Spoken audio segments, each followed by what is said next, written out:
M.A. First semester fiction.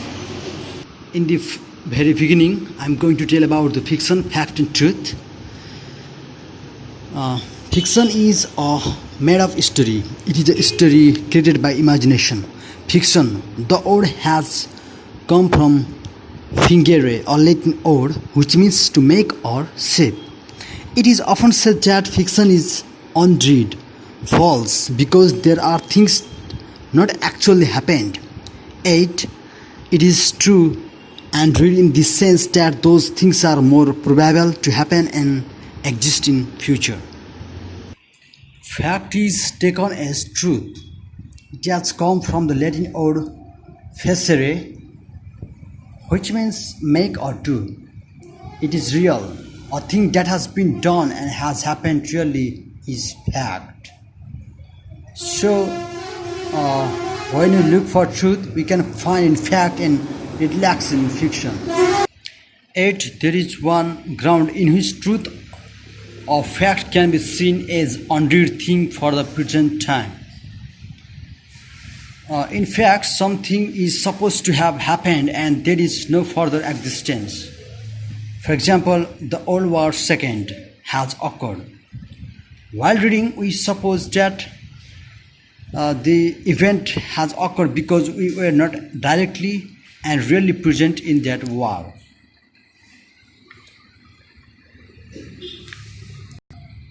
While reading the event, we are associated with the event by common emotion, feelings and experience. Anyway, there is no real existence in present world. Quite differently, in fiction, though it is unreal product of human imagination, yet it is supposed to happen in future. There is still possibility of occurrence. The event can have real existence in present time. History is also a recorded version of things that have happened really, and at last, while reading, they are supposed to have happened. History combines both the elements of facts and fiction. Now, the point of view. Point of view refers to the way of the observing event or narrative growth. It is position and outlook of the narrator in relation to the scene being described or the story being told. A logical, consistent point of view is a unifying device. The writer may choose to tell the story. Omniscient point of view is third-person point of view, where a narrator knows everything. When a narrator comments on the actions or performance of a character is called editorial. If there is no commentator about the characters and readers directly known or concerned to the characters to the convention, there can be a limited point of view when narrator speaks within single or personal topic and feeling or expression. It has third person's point of view. The first person point of view is limited what the narrator knows as the first person, I and we. Characters are created people taking part in a story. Characters are representation of person who perform certain actions. There are two types of characterization: expository and dramatic. The expository characterization tells us about character through the narrator or another character. Dramatic method shows the character in action. In other words, dramatic characters make direct speeches which are put inside inverted commas. There is another distinction between flat, simple characters and round, complex ones. The difference is not only of the amount of details, but in their individual characters. Flat characters can be easily remembered because they are simple. Round characters, on the other hand, play a very complex role. We can further distinguish between static characters and dynamic characters. Static characters remain usually unchanged throughout the action, but developing dynamic characters usually remain changed. According to another classification, the following characters can be mentioned: the protagonist, the antagonist, the confidant, and the foil.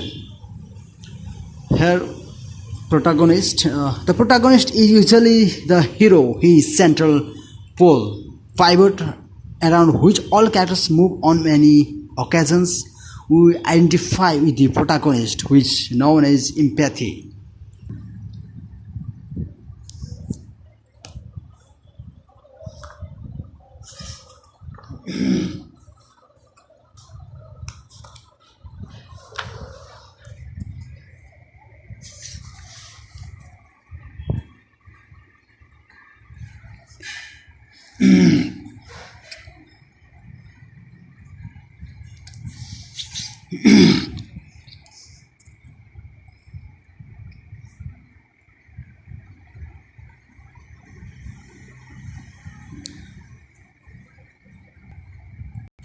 Now I am going to describe the narratology, stylistics, and genre.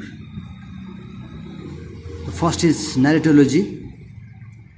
Narratology is the study of narrative and narrative structure and the ways that these affect our perception. While in principle the word may refer to any systematic study of narrative, in practice its usage is rather more restricted. It provides us both tools for describing the establishment of vocalizations and development of narrative.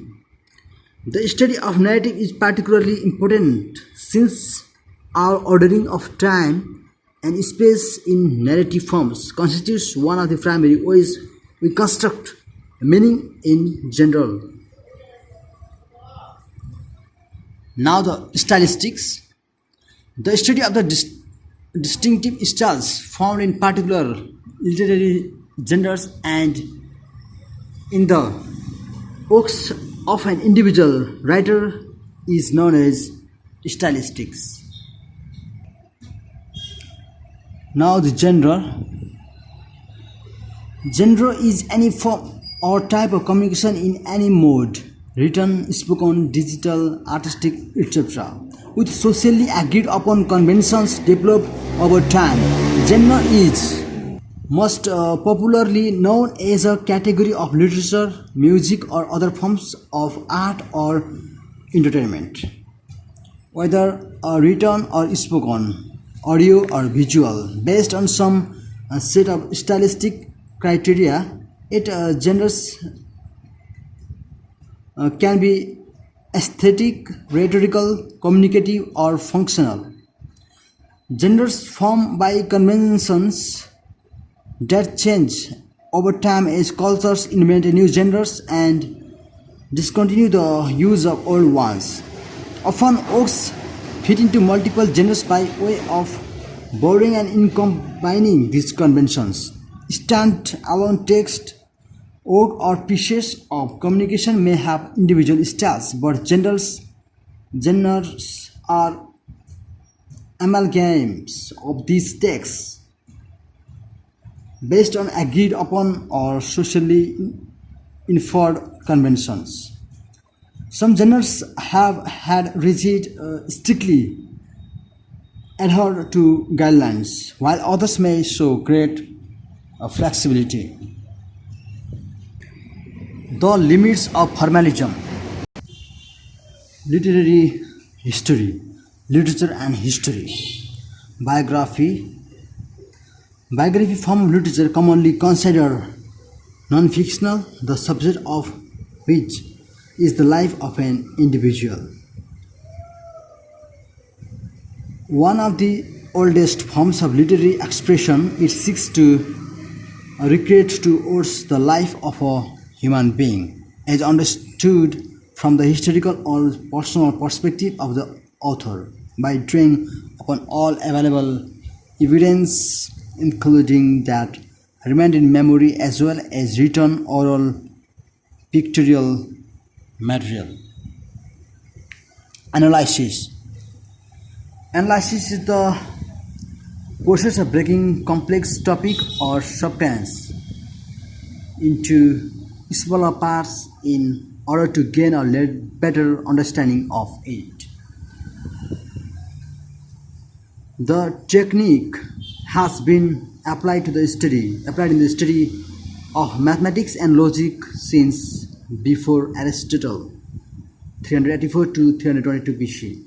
Through analysis as a formal concept is a relatively recent development. The word comes from the ancient Greek analysis of breaking up, form, and up throughout an lysis or reasoning. Part 1. Openings. Starting the analysis. Paratexts.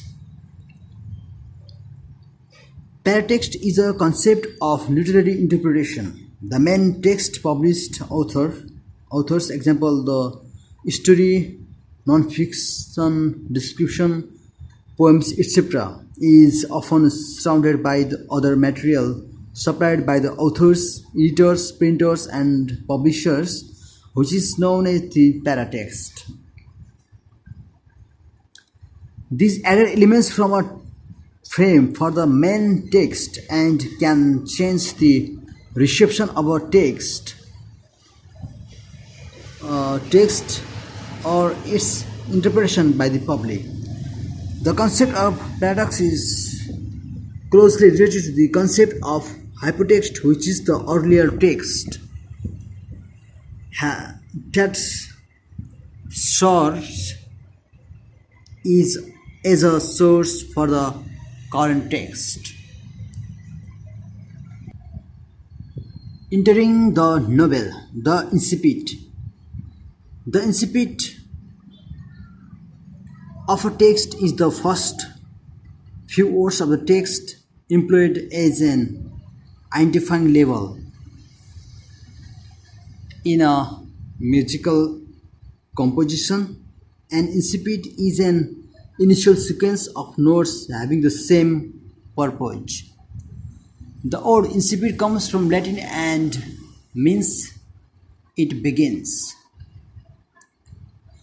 Before the development of titles, texts were often referred to by their incipits as with, for example, Agnus Dei.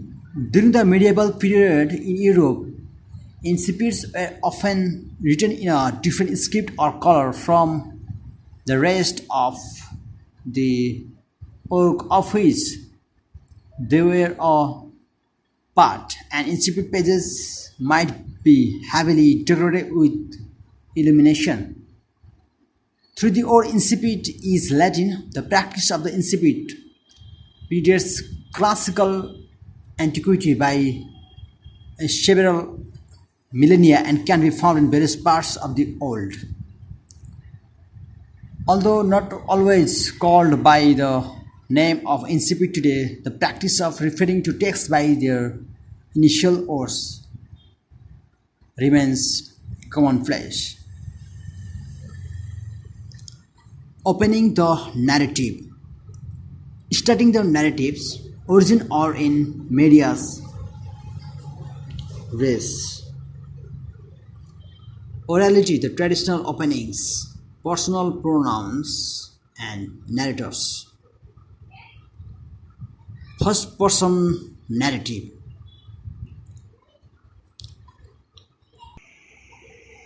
The first person narrative is a mode of storytelling in which a narrator relates events from their own point of view during the first person, example, I or we, etc.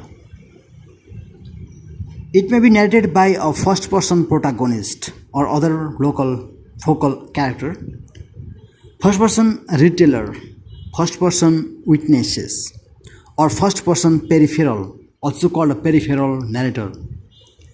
A classic example of a first person or protagonist narrator is Charlotte Bronte's Jane Eyre, 1847, in which the title character is also the narrator telling her own story. I could not unlove him now merely because I found that he had keys to notice me. The device allows the audience to see the narrator's mind-eyes view of the fictional universe, but it is limited to the narrator's experiences and awareness of the true state of affairs. In some stories, first-person narrators may relay dialogue with other characters or refer to information they heard from the other characters in order to try to deliver a large point of view. Other stories may switch the narrator to different characters to introduce a broader perspective. An unreliable narrator is one that has completely lost credibility due to ignorance, poor insight, personal biases, mistakes, dishonesty, etc., which challenges the reader's initial assumptions. First or third person? First person. First person POV refers to that I, we, me, my, mine, us, narrator, often the voice of the heroic character or a constant companion of the heroic character. There I was minding my own beeswax when she up and kissed me. I near passed out. Advantages of this POV. It feels natural to most writers because we live in an I world. You have to deal with only one mind, the narrators. You can create a distinctive internal voice.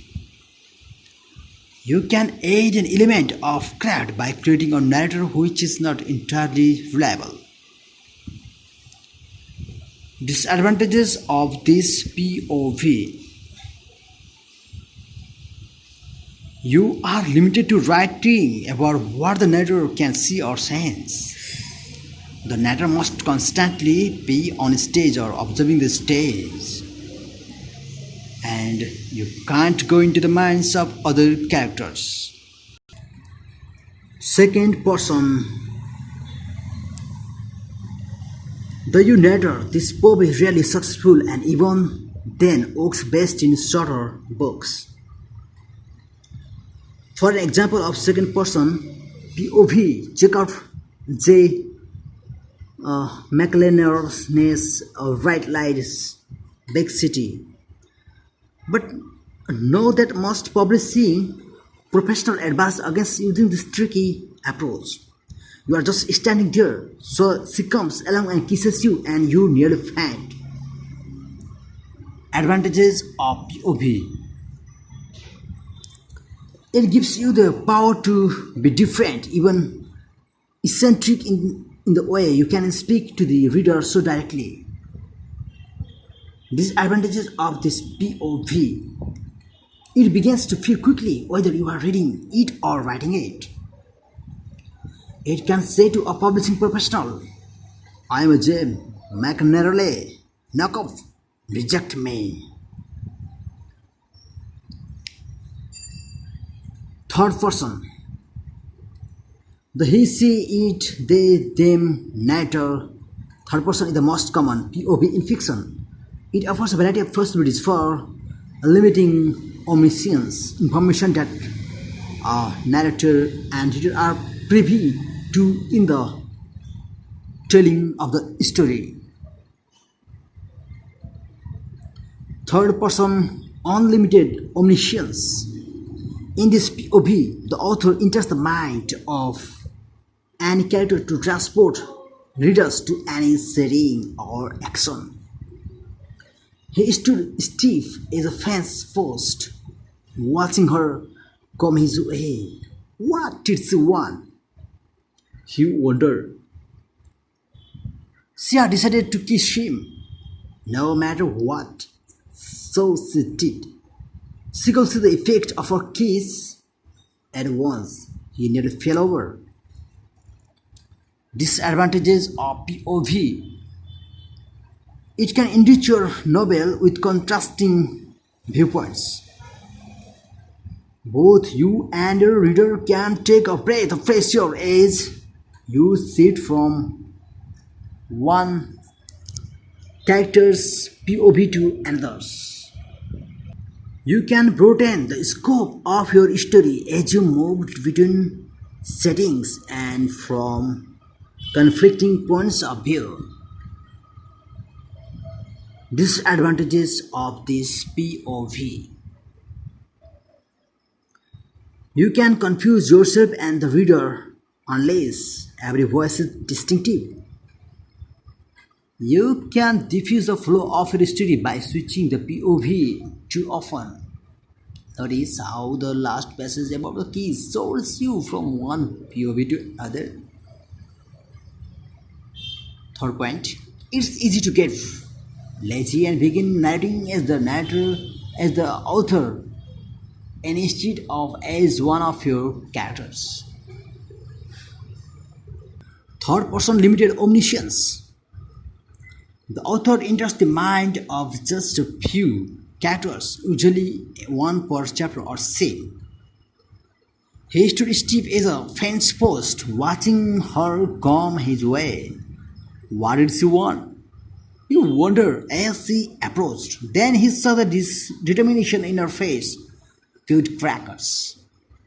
She was going to kiss him no matter what. She did too, and he nearly fell over. Advantages of this POV. First, it has all the advantages of third person, unlimited POV. Second, you can concentrate the story by keeping to major characters, bracket and strategic minor characters, bracket close thoughts. Disadvantages of this POV.